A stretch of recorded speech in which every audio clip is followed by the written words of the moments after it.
Now that we have an overview of IAS number 37, now let's go deeper and dive into the specific criteria for recognizing provisions. The recognition process of the provisions is a very critical aspect when it comes to financial reporting. But when should a provision be recognized? So this is the question that we have to explore the answer for. When should we recognize a provision? A provision should be recognized when all of the following conditions have been met. The first condition is the present obligations. Present obligation means that there exists a present obligation, either legal or constructive, as a result of the past events. So there are two types of obligations here.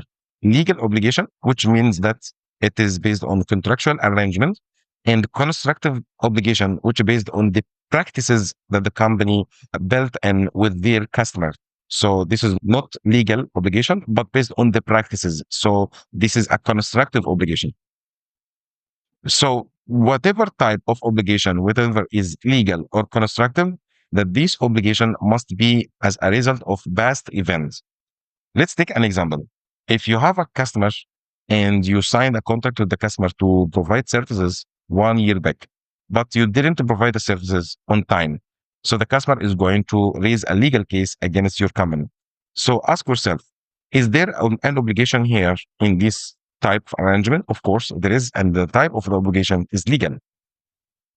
The second question, is this obligation resulted because of a past event? Of course, the past event here is the signing of the agreement with the customer or the contract with the customer 1 year back. That's the meaning of past event.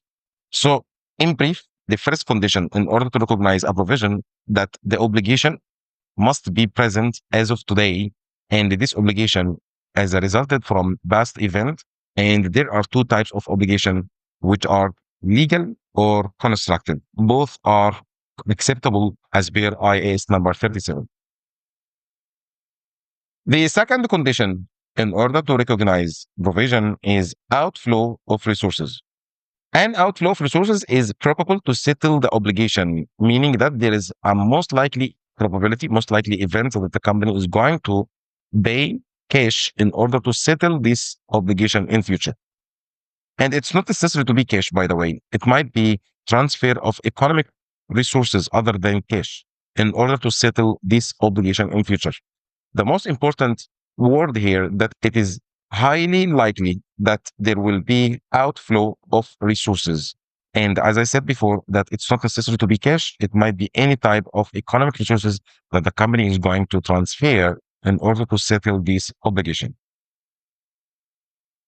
And the third condition here is related to the reliability of the estimate. A reliable estimate can be made of the amount required to settle the obligation. So how much money we have to settle the obligation. And again, you don't need to pay this in cash. You can transfer any type of economic resources, but at least you have to know the value of this obligation. And the value here of this obligation, you should have a degree of reliability in measuring this amount. So these are three types of conditions that must be met. Must. If one of these conditions have been missed, so you will not be able to recognize provision in this case, but you are going to disclose, based on the situation, the contingent liability, as we're going to define it later in this chapter. So now, let's define what we meant by provisions and understand their characteristics. A provision, as per IAS number 37, is a liability because at the end of the day, it's an obligation. And this liability of uncertain timing or amount, because simply you don't know when the court case against your company will be settled. So you don't know the timing. So you have uncertainty level regarding the timing. And also you don't know by exactly 100% accuracy how much money you are going to pay in order to settle the obligation. That's why you have uncertainty also regarding the amount.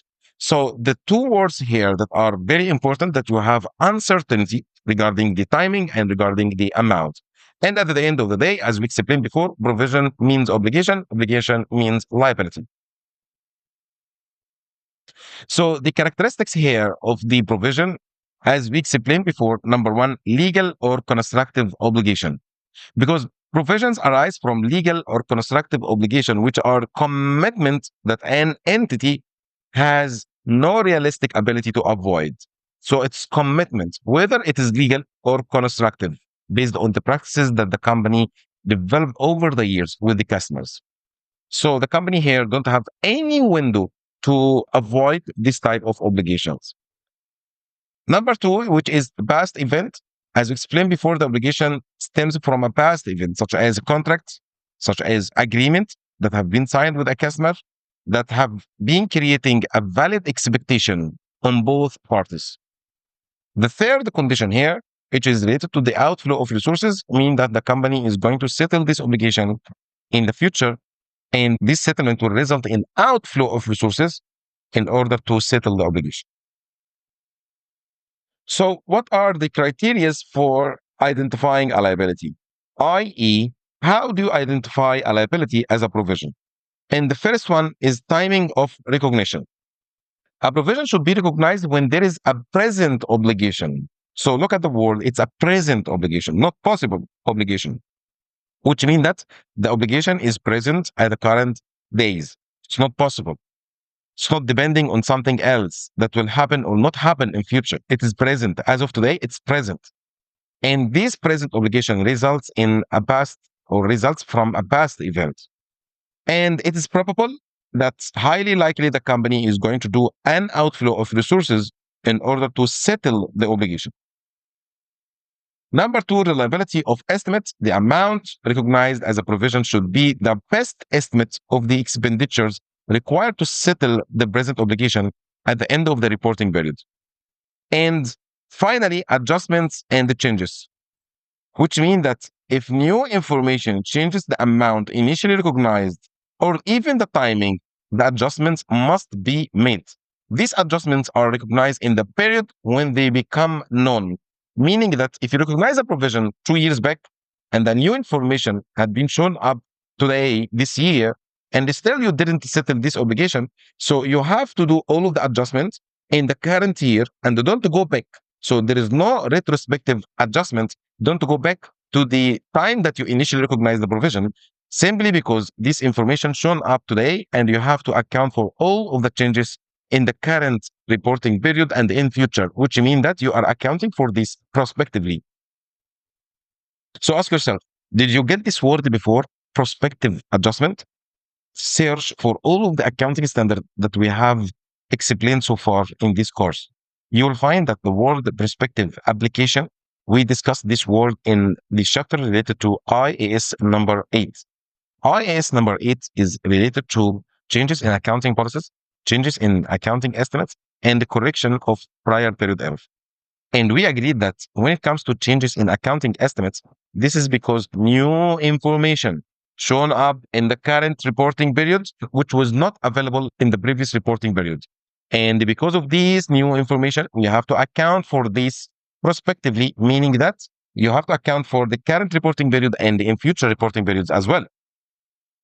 And this is exactly the case that I'm explaining here regarding the adjustments of the provisions. If you have a new information regarding the timing or amount of the provision that you are going to pay in future to settle the obligation, so this new information will require you to do prospective accounting treatment today in order to account for these adjustments. Don't go back. There is no retrospective application. It is being accounted as prospective application. So to recap this module, recognizing provisions involve several conditions. One of them is to identify the present obligation arising from past event. And number two, that this settlement require an outflow of resources. And number three, that a reliable estimate of the obligation can be made. Finally, provisions are characterized by uncertainty in timing and amount, and these provisions can result from either legal or constructive obligations. So this is a summary for everything that we discussed in this module.